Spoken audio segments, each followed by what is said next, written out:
Welcome back, everyone. Right now, there is a lot of debate about which team would be the best trade partner for the Lakers, and specifically for a trade involving Russell Westbrook. I think we can all agree that the Brooklyn Nets would be the popular choice here, as a trade with them would involve Kyrie Irving, but are they truly the best option? Despite Kyrie Irving being the most talented player linked to them, that does not mean it's the best overall trade, as any trade for Westbrook would involve much more than only one player alone.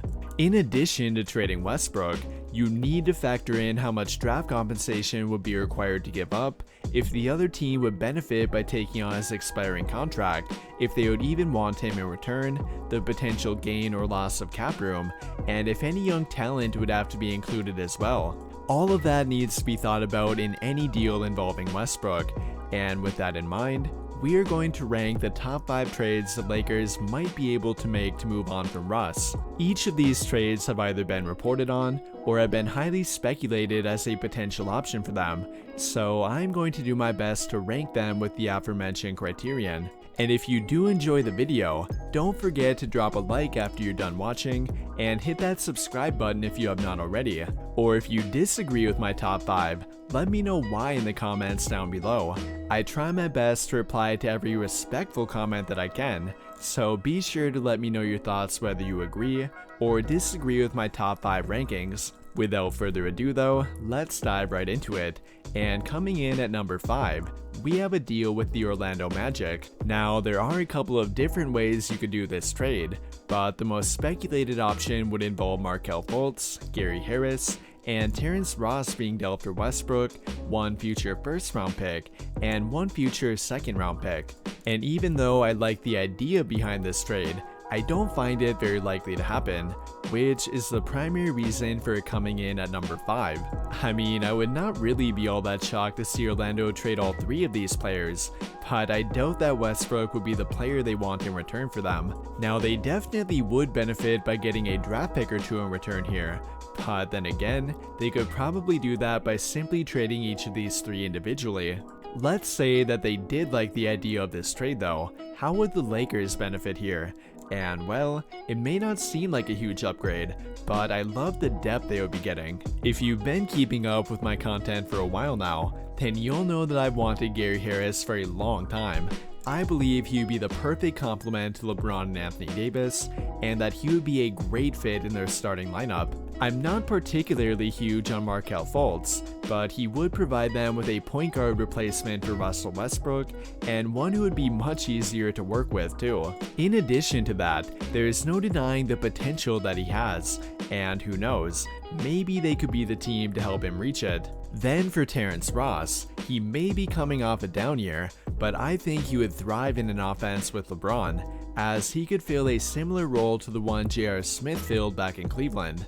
Now moving on to trade number 4 though, and here we have a deal with the Indiana Pacers, and whether you agree or disagree with this ranking, let me explain why I believe this trade should not be in their top 3. And I'm only referring to the actual reported offer, not the different ways you could tweak this trade. With that being said though, what Indiana wants in return for Buddy Hield and Miles Turner is nothing less than Westbrook and 2 future first round draft picks. And that to me is an overpay. I don't hate the fit of either Turner nor Hield on their team, but I simply do not believe they're worth that price. I get the argument that Turner is better than any center they currently have, but it would still end up causing problems. I don't believe he would finish games for them, and he might even become a liability at times in the playoffs. Along with that, I don't like the idea of paying top dollar for a center in today's NBA anymore, and that is what they would have to do to retain him. Miles Turner is reportedly looking for a big contract, and he is already eligible to sign a 4-year, $97 million extension, which in my opinion would be an overpay. Not that he isn't talented, but he is yet another big who cannot seem to stay healthy, and I would not want my frontcourt of the future to contain 2 injury-prone players. I would rather keep my 2 tradable first-round draft picks and simply roll with Damian Jones and Thomas Bryant, who have both proven to be quality caliber centers. And much like Miles Turner, I like Buddy Hield, but he is not worth what Indiana wants for him. He is overpaid on a relatively long-term contract and is a very poor defender. If they could somehow negotiate this trade down to 1 first-round pick, along with a second-round draft pick or 2, then I would rank it higher. But until that happens, it cannot enter my top 3. Now moving on to trade number 3 though, and here we have a deal with the San Antonio Spurs, which would involve trading Westbrook and 1 future first-round draft pick for Doug McDermott and Josh Richardson. Definitely not a game-changing trade by any means, but it does remain a good option, as San Antonio is one of the few remaining teams with cap room to take on Westbrook. Not only that though, but it theoretically makes sense for them to do that too, which is not the case for very many teams. After years of mediocrity following trading away Kawhi Leonard, the Spurs are finally committed to a full rebuild, and with that in mind, they should not be opposed to taking on a large, expiring contract, because in reality, it would actually benefit them to do that, as they're undoubtedly trying to tank for the number 1 pick, and the chance to get Victor Wembanyama is more than worth taking on 1 year of Westbrook. Then for the Lakers, they would be getting 2 productive and good fitting role players in return, a 3-and-D wing in Richardson, and a 3-point sharpshooter in McDermott. They may not be anywhere close to being star players, but they would provide them with more depth. And as we know, depth along with tough defense has been the formula to winning with a team built around LeBron and Anthony Davis. In addition to that, they would be getting some major cap relief here as well, and while that would not give them more money to sign another player, it would allow them to avoid the luxury tax. Now moving on to trade number 2 though, and here we have the Brooklyn Nets deal, which as we know, is fully dependent on a Kevin Durant trade happening first. If that were to happen though, then Kyrie Irving, along with either Joe Harris or Seth Curry would become available, and the Nets want 2 future first-round picks in return for them. I'd mention Westbrook with that, but the Nets clearly do not want him, nor the expiring contract that he owns either, as they've reportedly requested the Lakers find a 3rd team to take him on. I've talked about this trade on many different occasions already though, so I'm going to keep this one short. I love the trade from a talent standpoint, but it without a doubt comes with the most risk. In regard to making a trade for him, there's no better word to describe Kyrie Irving than risky. Between his unwillingness to play, his injury history, and wanting a long-term contract, there is plenty of risk here. Then when you throw in Joe Harris, who although is a good player, he definitely comes with risk too, as he has dealt with plenty of his own injury problems lately.